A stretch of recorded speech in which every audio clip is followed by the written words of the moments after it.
Hello po sa inyo mga ka-Chansky, kumusta po kayo? At ngayong araw na ito ay meron na naman po tayong bagong ibabahagi sa inyo na kung saan ito po ay mga simpleng paraan para mas lalo pang maka-attract ng good luck na yan sa usaping yaman man o pananalapi.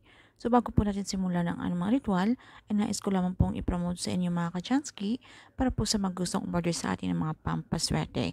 Kung gusto nyo po sa inyong mga trabaho, sa inyong mga negosyo, or sa inyong mga career or kung gusto niya rin sa inyong mga buhay pag-ibig, okay? Kahit ano pa man yan, and meron din po tayo sa mga mahilig po kayo maglaro ng sugal, okay? Mag-PM lamang po kayo sa akin. Anyway, ngayong araw na ito ay meron naman po tayong ituturo sa inyo na napakasimpleng pampaswerteng ritual. Pero ito dapat ay para sa mga taong meron pong 100% naniniwala, okay? Sa mga itong ritual dahil kung kayo po ay curious lamang or sinusubukan nyo lamang po ito, kung totoo nga ba or hindi ang mga ganitong ritual, ay huwag nyo lamang po subukan dahil masasayang lamang po ang inyong oras. Para lamang po ito sa mga taong malakas po ang paniniwala, alright? Gamit lamang po ang isang dahon ng laurel, okay? Alam naman po natin na ang dahon ng laurel, ito po ay napakamaswerte.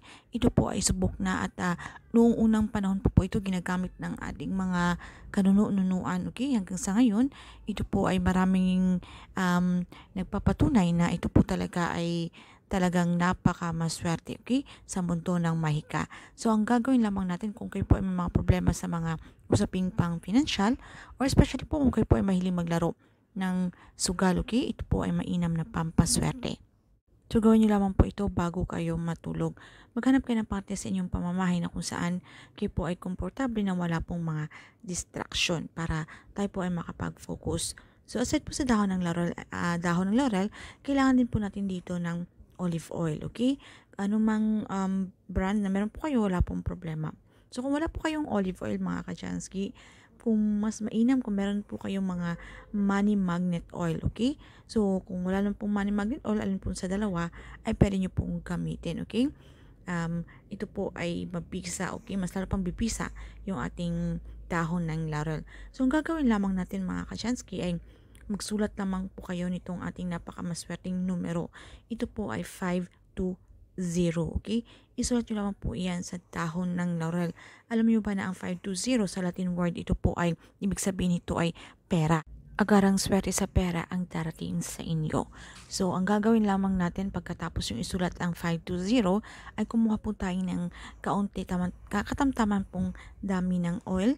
Okay? Ilagay nyo po, ilapat nyo po ito doon sa inyong daliri kung saan po ang inyong hintuturo or ang inyong index finger. So, gawin nyo po ito sa inyong right hand, okay? Sa inyong right na hintuturo o sa inyong mga index finger. So, maglagay lamang po kayo doon at ipahid nyo po ito sa inyong dahon ng laurel sa harapan at sa likuran po, alright? So, habang pinapahid nyo po ito mga ka-Chansky, okay, dapat palakasin nyo po ang inyong paniniwala. So, pagkatapos nyo po itong pahiran, okay, hawakan nyo po ang dahon ng laurel at inyo pong dasalan para masalo pang ma-activate ang energy nito. So kung kayo po ay Katoliko, so pwede nyo pong yung dasal na Ama namin at sumasampalataya ako.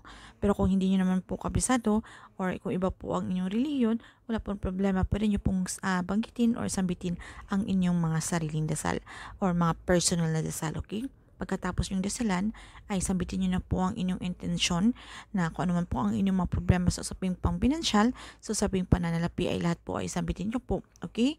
And then pagkatapos nito ay i-claim, i-affirm nyo po sa inyong mga sarili na ang lahat ng ito ay darating sa inyo. So, sambitin lamang po natin ang katagang, "Thank you, Universe. Now I'm ready to receive the blessings."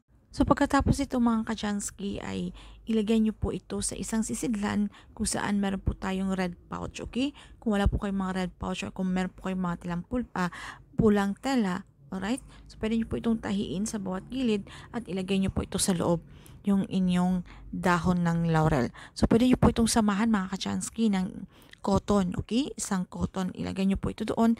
Dahil ang ibig po sabihin ng cotton ay kagaanan, okay? Nagdaloy ng inyong pamumuhay, okay? Yung inyong kabuhayan. Kung feeling nyo po ay talagang napakabigat po ng inyong mga sa pang-araw-araw, marami po mga problema, halos kinakapitan po kayo ng kamalasan, so lagyan po natin ito ng cotton, okay? Sa loob po ng ating red pouch. Pagkatapos yun mga ka-Chansky, pwede nyo pong Pagka po ay matutulog na, pwede nyo pong ilagay muna ito or iipit sa inyong mga punda. And then pagka kinabukasan po, pagising po natin, between 6 to 8 a.m., kunin po natin at pasikatan lamang natin sa sikat ng araw. Kahit ilang minuto lamang po para mas lalo pang ma-activate ang energy. Dahil alam naman po natin na ang sikat ng araw, ito po ay napakamaswerte dahil ito po ay galing sa kalikasan. So pagkatapos itong mga ka-Chansky, pwede nyo po itong ilagay sa inyong mga bag, sa inyong mga bulsa, sa inyong mga bulsa kung especially po kung kayo po yung tao mahiling maglaro ng sugal, kung gusto nyo po kayo po ay laging swertihin, kung kayo po ay minamalas, ilagay nyo lamang po ito sa inyong mga bulsa. Bago po kayo aalis, imasin nyo lamang po ito mga ka-Chansky bago po kayo maglaro. At kinakailangan na kayo lamang po ang nakakaalam at wala pong nakakakita nito habang ito po ay inyong hinihimas, okay?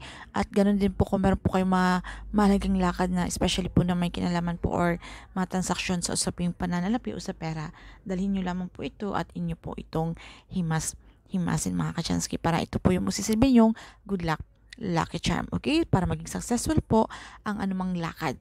So, ayun lang po mga ka-Chansky, napakasimple at ito po ay napakamabisa. Basta't samahan naman po natin ng lakas na pagtitiwala rito.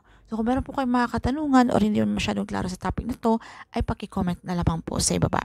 So, yun lamang po mga ka-Chansky, maraming salamat sa inyo at tandaan natin ito pong mga pampaswerteng ritual ay isang gabay o inspirasyon lamang sa samahan pa rin po natin ito ng sikap at tiyaga, okay? Ng aksyon, pagpaplanong gagawin dahil nasa atin pa rin po may control at tayo pa rin po ang gumagawa ng ating kapalaran.